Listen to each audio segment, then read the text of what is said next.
Okay, let's unpack this a bit. We're in this age where screens are just everywhere, aren't they? That whole Black Mirror idea Charlie Brooker talked about. Mhm. And we're really trying to navigate this world that's getting more and more tangled up with artificial intelligence. Yeah. So this deep dive, it's really all about how this tech impacts, our most human experiences, things like personal loss, and at the same time, how it's just completely revolutionizing media and journalism. Well, and what's really intriguing here is how we're going to pull insights from uh, a scholarly article looking at that Black Mirror episode, Be Right Back, Hmm. which looking back now feels incredibly prescient about AI and ethics. Hmm. And we'll put that alongside analyses of how generative AI is like profoundly reshaping journalism Yeah. documentaries right now. Exactly. So our mission today really is to cut through some of the noise. We want to show you how a fictional story, one that's actually over a decade old now, Yeah, amazing. offers this really powerful lens for understanding the dilemmas we're facing with AI today, like how tech can be a sort of prosthetic salve for grief, almost. Like a digital comfort blanket, maybe? Sort of, yeah. But also how it really challenges our ideas about truth, ethics, human connection, especially in this rapidly changing information world. So let's start with Black Mirror's Be Right Back, episode 201. It came out in 2011. Hmm. And even for Black Mirror, which was always ahead of the curve, this episode, it really feels like it saw today's generative AI coming, especially things like large language It models. really did. It felt like science fiction then, Yeah. but now, wow. Yeah. And it hooks you immediately with Martha's story, doesn't it? Yeah. Her partner, Ash, he dies suddenly. Seems like it was because he was distracted by his phone, ironically. Right. And in that initial shock, her friend mentions this new technology, something that claims it can, well, resurrect the dead using their digital footprint, Yeah. social media, emails, that sort of thing. That's where it gets really intense, yeah. So Martha, she first tries out a chatbot version of Ash. Just text-based at first. Exactly. And then she moves on to an actual robot clone, an Ashbot. Right. And this AI, it starts by just scraping his public social media, but then it gets refined. They feed it his private emails, his voice recordings, videos, Uh-huh. To capture everything. His way of speaking. That brogue he had. and eventually even what he looked like. It's almost presented as like an in-app purchase for a person. Kind of an on-demand resurrection, yeah.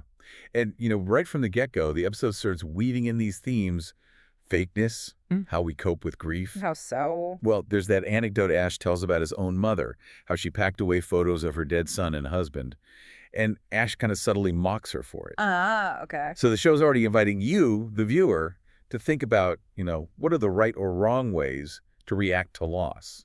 It sets up these ethical judgments early on. That's a really interesting point about judgment versus empathy, because the show does put you right there with Martha, doesn't it? Through the camera work, the time spent with her, you feel her grief. Absolutely. That's the focalization part. But then there's the separate track, your sort of moral allegiance. Do you actually agree with what she's doing, even if you understand why? Precisely. It creates this tension. You might sympathize deeply, but maybe you don't approve of the choices she makes using the technology. Yeah, and Black Mirror just loves those ethical gray areas, doesn't it? It thrives there. Think about when the tech is first suggested. Martha's at Ash's funeral. She's incredibly vulnerable. Right. And the show deliberately links the technology to, like, drugs. It hints that this is problematic. Charlie Brooker himself talked about that, didn't he? The drug-like qualities of technology. Yeah, that space between delight and discomfort. Exactly. And Martha herself, initially, she's horrified. She calls the tech obscene, sick, like it's stealing something from Ash, this tomb theft, especially since he almost certainly didn't consent. Right. Her initial gut reaction is rejection. But then, plot twist, a very human one. She finds out she's pregnant. Ah, yes, that changes everything for her. It completely shifts her perspective, makes her much more willing to engage with this AI solution. And that initial judgment, that feeling of obscenity, it really echoes later, doesn't Yeah. it? Especially in that extremely provocative scene where Martha has sex with the Ashbot. Yeah, that's uncomfortable. Deeply. Mhm. And it's underlined when the Ashbot just states, very matter-of-factly, that it learned sexual routines from pornographic videos. It ties right back into those recurring Black Mirror themes.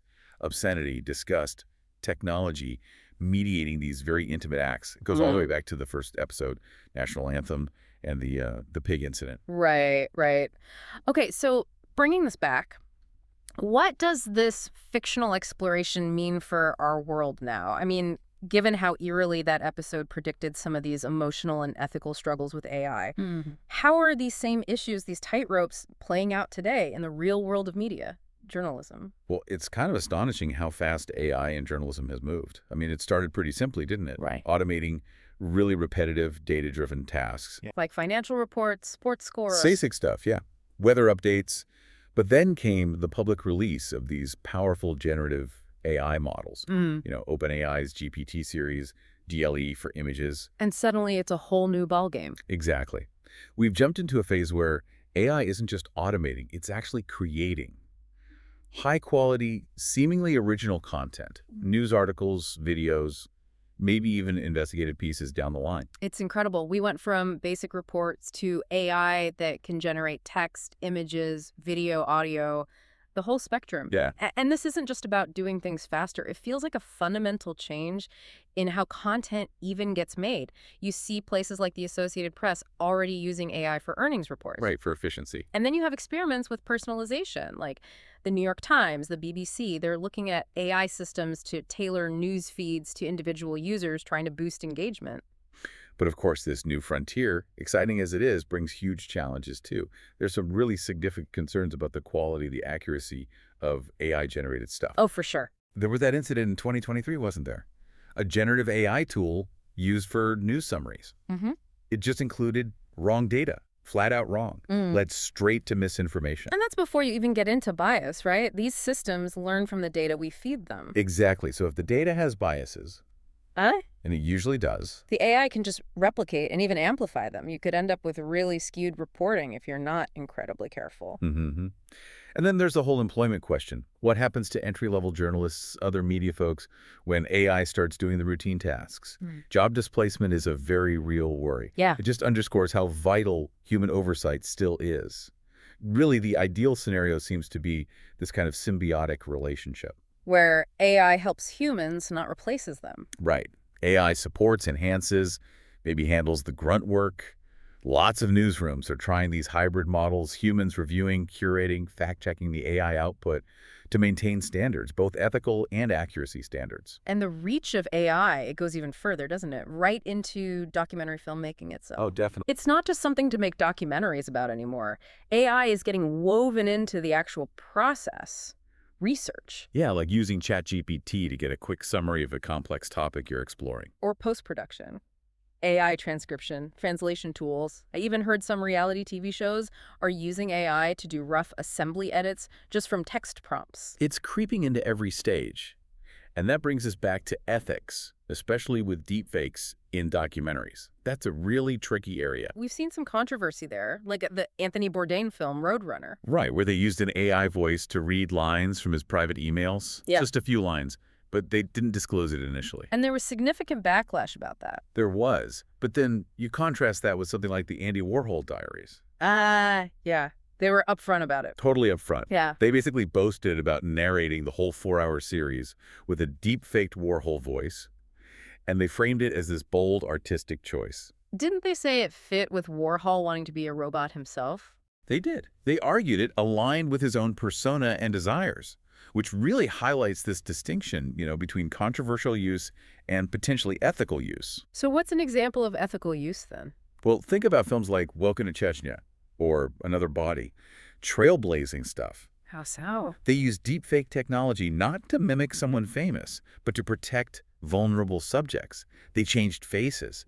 Voices didn't just blur them, effectively humanizing these individuals for the audience while keeping them safe. That's a powerful use case, using the tech for protection, not just replication. Exactly. But still, the sheer speed and scale that AI can pump out media, especially if there isn't enough human oversight, it feels like it's creating what the writer Yuval Noah Harari called a new kind of information crisis. Yeah, the potential for manipulation, for overwhelming us with generated content, is huge. We're even seeing things like Werner Herzog AI in a film called About a Hero. It just makes you question everything you see and hear. So how do people, especially documentarians who are meant to be dealing in truth, grapple with all this? It's tough. I think it often comes down to needing to balance 3 conversations that too often happen in silos. There's the ethics conversation. Right. What's right and wrong. The labor conversation, who does the work, who gets paid, whose jobs are affected. And the creative conversation. What new artistic possibilities does this open up? You really need all three talking to each other.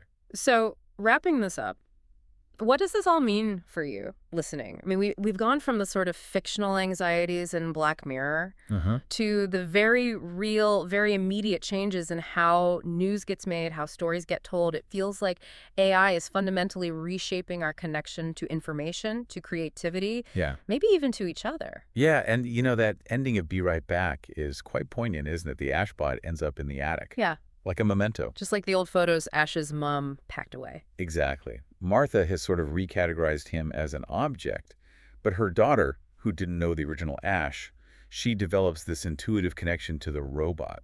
A connection Martha probably can't have, knowing where it came from. Right. And that beautifully sums up the tension, doesn't it? How do we classify? How do we live with these increasingly sophisticated things that just blur the lines between tool and being, object, and something else? Yeah.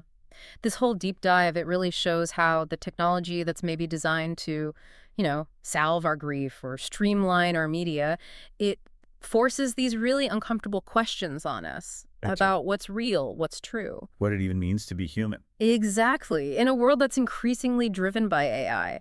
So here's something to maybe think about. What stands out to you about the gap we sometimes see between our gut feeling, our moral intuition, and our more reasoned arguments, our moral reasoning when we think about technology, especially when it touches on deep human emotions and relationships?